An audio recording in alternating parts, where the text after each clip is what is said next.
Dahil po diyan sa pangyayari na 'yan mga kababayan, balik tayo do'n kay, issue po ng, missing sa Bungeros. Nagsalita na po itong si Doktora Raquel Fortun mga kababayan hinggil po sa mga buto na nakuha po sa Taal Lake, mga ka-GPnatics. Ano nga ba ang, binitawang statement dito ni ni Doktora Raquel Fortun mga ka-GP? Yan. Ay, sorry. Sa frontline ng balitang yan, si Gio Robles. Sa underwater footage na mula sa Philippine Coast Guard, makikita ang tila sakong nakausli sa maburak na bahagi ng Taal Lake sa Batangas. Yan ang nakuha sa ginawang diving operations nitong Sabado. Nakuha dyan ang panibagong 2 sakong hinihinalang may lamang buto ng tao. Hindi bababa sa 5 sako ang na-recover ng PCG mula nang magsimula ang paghahanap sa missing sa Bungeros na pinaniniwala ang itinapon sa lawa. Base sa salaysay ng whistleblower na si Julie Dondon Patidongan alias Totoy. Una nang sinabi ng Department of Justice na sakaling buto ng tao ang mga nasa sako, isa sa ilalim ito sa DNA testing upang matukoy kung ito nga ang higit 100 nawawalang sa bungero. Pero ayon sa batikang forensic pathologist Dr. Raquel Fortun, komplikadong proseso ang pagkilala sa posibleng buto ng tao. Si Fortun ay isa sa 2 lamang na forensic pathologist sa Pilipinas. Anya, dapat maingat sa paghawak ng ebidensya at may tamang protokol sa pagsusuri sa crime scene, lalo na sa tubig. Ang hindi raw wastong paghawak tulad ng pagbubukas ng sako at mga laman nito maaring makasira sa ebidensya. Yun na nga, I've said it before, medyo dismayado ako doon sa unang picture. May isa yatang nirelease na picture na inilabas na apparently binuksan yung sako at nilatag yung contents sa ground. You're not supposed to do that. Bukod sa buto, posibleng makakuha rin daw kasi ng ibang ebidensya gaya ng bala, ngipin, alahas, damit at iba pang kagamitan na magagamit sa forensic investigation. Tama ako, di ba? Kasama yung ngipin, mga kababayan. Pero mali daw yung pag-expose doon sa kung ito ay iniisip ng mga buto, mali daw yun na i-expose, ilabas, mga kababayan, kasi makukontaminate yung mga yon.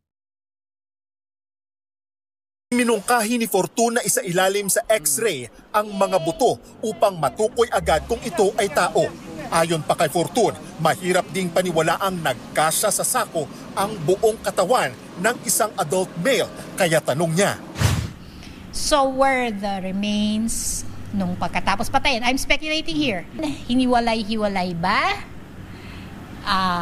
Pinutol-putol, nag-decompose, naturally disarticulated, tapos kinolek yung remains, or as it's suggested by the color of the supposed bones, maitim, is that burning, charring. posible rin umano na ang itim na kulay ng butong nakuha sa ilang sako ay maaring dulot ng putik mula sa lawa. Pero kung sinunog man, pahirapan na ang DNA analysis. Kaya gagamitin ang dental examination para matukoy ang pagkakakilanlan nito. Saktong-sakto po sa analysis natin noong nakaraan, mga kababayan. Yan din yung sinabi ko nung naglabas ng statement itong si Digong Duterte, na malabo nang makita yung mga tao na yon, yung missing sa Bungeros, dahil daw ito ay sinunog. Sabi ko, sa pagkakasunog, mga kababayan, kung forensic, kung ito ay dadaan sa forensic expert, mahihirapan mo sila, mga kababayan. So ngayon, ang tanging paraan ay dental. Doon sila makakakita o makakahanap ng pwedeng masabi natin ay pagkakakilanlan nung remain. Pero sabi ko nga, sobrang hirap ang gagawin nila. Dadaan sila sa butas ng karayom kapag sunog po ang katawan. Hindi rin isinasantabi ni Fortun na ang mga nakuhang buto ay hindi konektado sa mismong kaso ng missing sa Bungeros. Are you dealing with the same remains? Isa pa yun. Kasi in the Philippines, ay nako, all over the country, it's so easy to dump bodies here and there. Ang SOCO o Scene of the Crime Hindi, iba po itong si Dr. Fortune. Yung sinasabi niyong ibang mga Fortune, attorney yon. Itong Fortune na naririnig nyo ngayon ay doktora. Doktora po ito. Iba pa yung mga dalawang, ano pa yan eh. Ang alam ko, magkakapatid yan, magkakamag-anak, mga kababayan yung mga abogado. Pero itong si Doktora Fortune, I don't know kung they are related to the lawyers, to the Fortune lawyers. operatives ang nangunguna sa forensic examination ng mga butong nakuha sa Taal Lake ayon sa NBI. Paglilinaw ni Fortune, hindi siya bahagi ng investigation team pero 3 dekada nang nananawagan si Fortune ng maayos na forensic system sa bansa. Habang Grabe mga kababayan. Sa totoo lang, sabi nga ni attorney doktora, nagkakamali ako si Doktora Raquel Fortune na dismayado daw siya hinggil po dito sa paglalatag po ng mga ebidensya at madali daw ang pagpatay dito sa Pilipinas kasi nga nasisira nila mga kababayan yung ebidensya. Kagaya po nito, panoorin natin. Sa tingin niyo po, ano yung matututunan ng gobyerno natin sa kaso ng mga missing sa Bungero, especially Doc, when dealing with high-profile cases? Ay nako, 30-year frustration ko yan. I have been involved in so-called high-profile cases, mass disasters, all sorts of extrajudicial killings. Okay? And unfortunately, in the Philippines, we don't seem to learn. Pag nasa news, pinag-uusapan. Okay. Pagkatapos, wala na. And that's why madaling pumatay sa Pilipinas eh. Kasi hindi naman naiimbestigahan. Mahinang-mahina tayo sa forensic investigation. So yun yung gusto niyo, Doc, forensic, kumbaga talagang high-level forensic, scientific, independent, objective investigation. Totoo naman mga kababayan, real talk yung sinabi niya dito. Kapag ito ay namimedya, yun, pag pinag-uusapan, talagang putok na putok. Ang problema hanggang dun lang yun.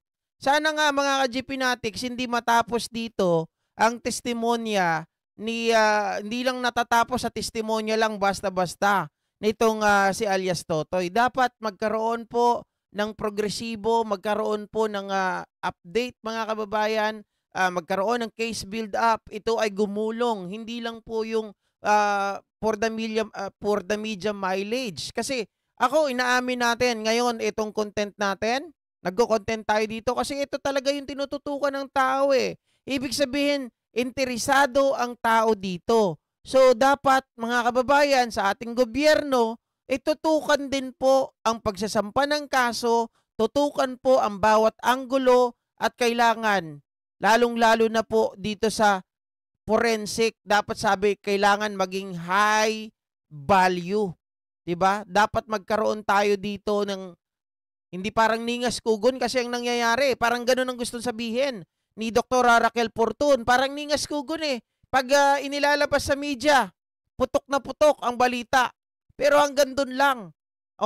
Ang isang masasabi natin mga kababayan, yung kay Jovelyn Galliano case, ano na nangyari doon? 'Di ba? Ano 'yun? Masalimuot na tagpo 'yun mga kababayan, mga ka-GPnatics. Sobrang gulo. Sobrang talagang hindi tayo tiwala doon sa kanilang ginawang investigasyon dahil talagang masasabi natin na merong parang may mga conspiracy Hindi natin, kumbaga hindi po ako agree dun sa kanilang mga pinagagawa nun. Maraming kakulangan mga kababayan. Ngayon, eto na naman. Diba yung Jovelyn Galliano case, hindi yun na-resolve. Hindi nila nahanap itong si Jovelyn. Kasi yung mga buto na ipinakita dun, mga kababayan, ay hindi naman daw sa kanya. Hindi tumutugma. Pero sabi ng iba, tugma daw. Magulo. Sabi ni Ayu, noon siguro naman ngayon mariresolve na ang mga ganyan. Sana po, Ayu, no? Sabi nga ni Dr. Raquel Fortune, wag lang sana maging media mileage ito. Sana matutukan at talagang matapos yung kaso. Mahanap, pabigyan ng hustisya yung mga biktima at pamilya ng mga biktima. Sabi ni Almin Sarabia, sa Korea maganda ang pagpa-reserve nila ng evidence, ang gagaling ng forensic nila. Dito kasi, mga kababayan, ang nagiging problema hindi yung forensic 'di ba? Hindi yun eh. Ang nagiging problema kung paano i-handle, mga kababayan, yung mga materials. That materials really matters. Lalo yung mga buto na yan, yung mga remains na yan. Ako na nagsabi nung nakaraan, hindi naman ako expert. Sabi ko nga, 'di ba? Balikan niyo yung mga video ko, sinabi ko 'yan. Magkakaroon ng contamination. Mga kababayan, kapag ito ay ine-expose, pwedeng sa araw, pwedeng sa ulan, 'di ba? Pwedeng mabago nito yung content. Pag sinunog, lalong-lalo na may hirapan, lalo kung matunaw hanggang dun sa yung pinaka ng buto natin, 'di ba? May bone marrow tayo. Dun sa pinakaloob, wala na makuhang tissue. Yun, may hirapan. Pero ang ngipin, mga kababayan, kung may ngipin na makukuha, yun, pwedeng mag-identify yun. Gagamitin ngayon ang dental.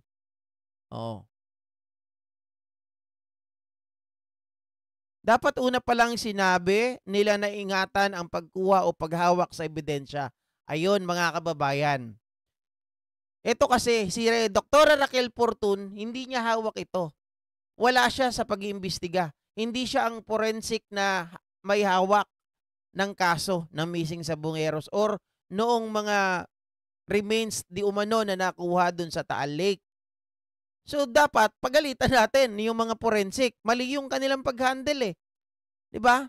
Kahit hindi minsan, mga kababayan, yung mga ebidensya, kahit sa mga droga, sa technicalities tayo nadadali.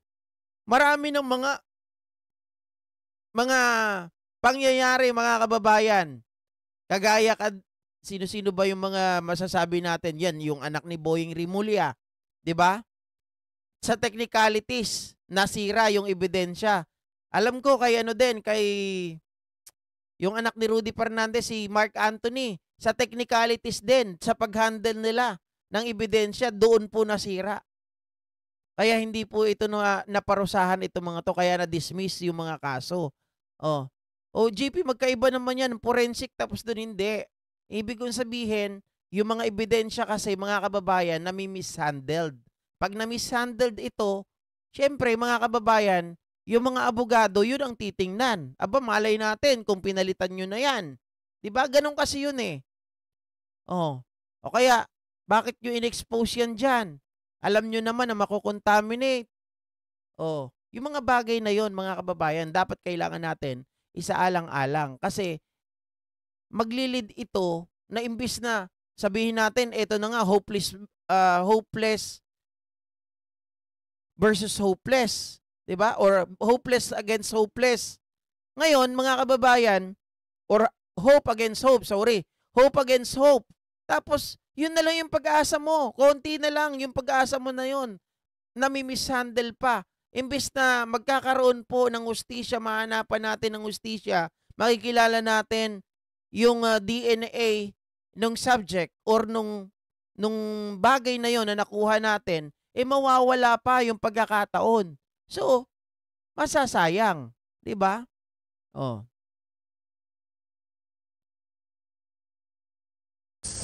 Pinag-uusapan. Pagkatapos, wala na. And that's why madaling pumatay sa Pilipinas eh. Kasi hindi naman naiimbestigahan. Mahinang-mahina tayo sa forensic investigation. Hindi daw naiimbestigahan, mga kababayan. Yun nga. Kasi nga, yung mga item na nakukuha natin, na re-retrieve natin, dahil nga po ito ay nakokontaminate, nami-mishandle, hindi na naiimbestigahan kasi nababaliwala na yun eh. Kahit may mahanap ka na remains dyan, dahil na-contaminate, wala ka na makuhang DNA, dahil na-mishandled, wala na. Yung kaso hindi na umuurong, napupunta na lang sa archive. Yun ang mali dyan. Ano ang posibilidad? Well, it's always there. But it really depends on how well you take care of the evidence. Sir Tony. Ma-identify pa ba kung tao nga yan, ha? O, sige, next question. Kanino? Itong mga buto-buto. And that's why hindi mo rin yan pinaghahalo-halo. Although marami akong tanong eh. Like kasi yung unang lumabas sa news, sinakal daw with the wire. Sabi ni Bicklina, dapat ikaw na mag-imbestiga para hindi makontaminate, ikaw pala ang magaling. Alam nyo yung mga utak ng ganito, mga kababayan, masasabi ko, mga ano kayo eh, no? Anong tawag sa inyo? Pang-inis eh.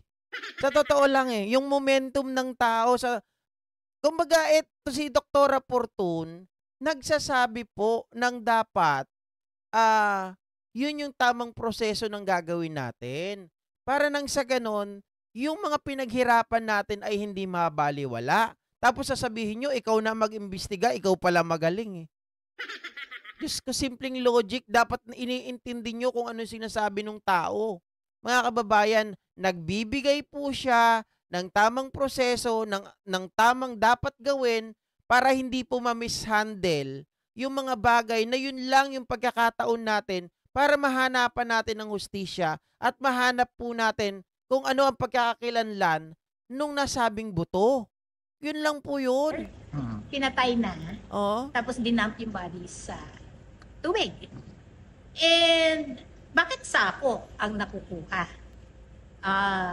Kasi kung sako, hindi mo yan, yung buong katawan. Sabi ni Walisius, wag naman ganyan ka, GP. My daughter is taking a forensic and is graduating this coming August.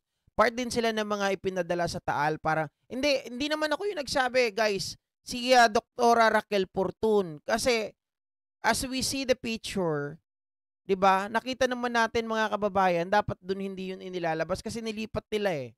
Nilipat nila. It could have the possibility na makontaminate po yun. Kung sinasabi nyo naman na maayos, wala namang problema.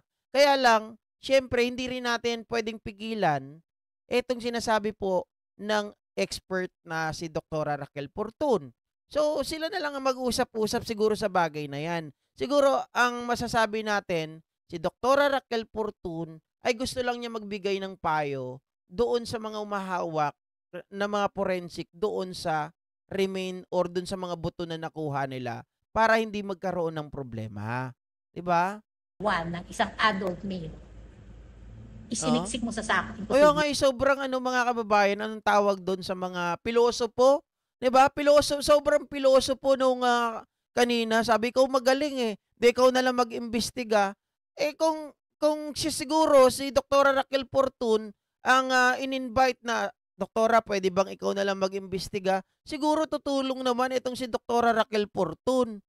Nagbibigay lang ng payo yung tao. Diyos me, talagang pilosopo. Hindi ka siya. So were the remains nung pagkatapos patayin? I'm speculating here. Yeah. Patapos patayin, hiniwalay-hiwalay ba? Pinutol-putol, nag-decompose, naturally disarticulated, tapos kinolek yung remains, or as it's suggested by the color of the supposed bones, maitim, is that burning, charring. Yeah. But at this point, wala akong alam. Kasi like halimbawa maitim yung... Hindi, kapatid daw ito mga kababayan. Kumbaga, ito ay hipag ng mga Fortun. Sila Attorney Raymond Fortun, hipag nila ito. Yung asawa nito ang kapatid ng mga lawyers na Fortun. Buto. Baka naman yun yung mud, yung burak na sinasabi nila, yung bottom daw ng lake. Which is also possible. Oo, I still remember mga kababayan, the reason why itong si Dr. Raquel Fortun is very, tawag dito, emotional. Ganito siya magsalita mga kababayan. Siya po ang nag-imbestiga nung extrajudicial killings. Lahat ng mga yan. Diba? Meron pa nga dyan siya nakita mga kababayan yung sabi, tawag dito, COVID daw. Yun, COVID daw. Pero may tama po ng baril sa ulo. Nakuhanan ng bala sa ulo pero ang pinalalabas ng mga pulis ay COVID. Paano hindi siya magiging frustrated doon? Paano hindi siya magiging emotional, mga kababayan? Isipin nyo nga po yun. kung kamag-anak ninyo yon, 'di ba? Kaya ganun siya, alam natin kung saan siya nanggagaling eh. I know, we really know where she coming from. Mga kababayan, isipin nyo yon, na-experience niya. Hindi lang isa ha, COVID daw ang ikinamatay nung mga tao doon sa extrajudicial killings. Pero nakitaan niya po, mga kababayan, bala sa ulo. Diyos ko. Yun ba masasabi mo, COVID? Halatang halata naman eh. Mga kababayan, may COVID bang may bala sa ulo? At yun ang kinamatay, yung bala sa ulo? Yung mud, madaling hugasan yan. Oo. And that's another thing that you're going to do in the lab, not at the scene. Kung burning yan, dito papasok yung question of identification. Mahirap yung kunan ng DNA. Bakit? Kasi yung heat, yung fire, will destroy DNA. Ayun na mga kababayan. 'Di ba? Pinapaliwanag niya na yung heat ay pwedeng makadestroy ng DNA. Sana po nakukuha natin yung logic. Hindi po yung sasagot tayo ng napabalang, sasagot tayo ng Diyos ko, balasuwas masyado. Eh, expert na nga ang nagsasabi, gusto tayong tulungan para magkaroon pa po, kumbaga mag-come up tayo or magkaroon ng outcome itong ginagawa ng investigasyon ng ating mga kapulisan para magkaroon ng hustisya yung mga kababayan natin. Kasi ayaw niyang masayang yung mga bagay-bagay na nakukuha natin.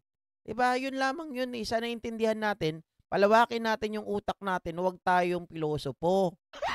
Diba? Siya na nga nagsabi. Kaya madali ang